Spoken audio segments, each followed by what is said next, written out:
Chapitre 1. Le lendemain, Jean était encore là, avec 2 de ses disciples, et, ayant regardé Jésus qui passait, il dit « Voilà l'agneau de Dieu ». Les 2 disciples l'entendirent prononcer ces paroles, et ils suivirent Jésus. Jésus se retourna, et voyant qu'ils le suivaient, il leur dit « Que cherchez-vous » Ils lui répondirent « Rabbi », ce qui signifie « Maître », où demeures-tu ? Venez, leur dit-il, et voyez. Ils allèrent et ils virent où il demeurait, et ils restèrent auprès de lui ce jour-là. C'était environ la 10e heure. André, frère de Simon-Pierre, était l'un des 2 qui avait entendu les paroles de Jean et qui avait suivi Jésus. Ce fut lui qui rencontra le premier son frère, Simon, et il lui dit « Nous avons trouvé le Messie », ce qui signifie Christ.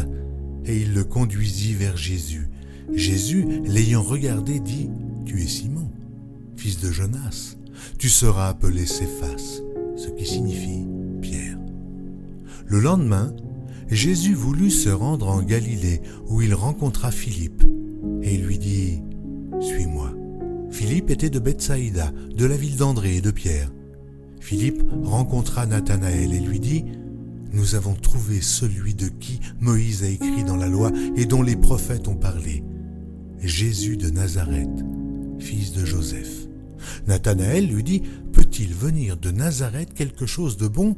Philippe lui répondit « Viens et vois. » Jésus, voyant venir à lui Nathanaël, dit de lui « Voici vraiment un Israélite, dans lequel il n'y a point de fraude. »« D'où me connais-tu » lui dit Nathanaël.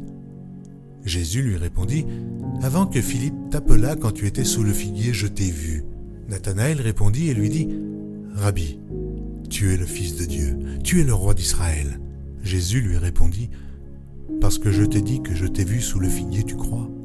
Tu verras de plus grandes choses que celles-ci. » Et il lui dit « En vérité, vous verrez désormais le ciel ouvert et les anges de Dieu monter et descendre sur le Fils de l'homme. »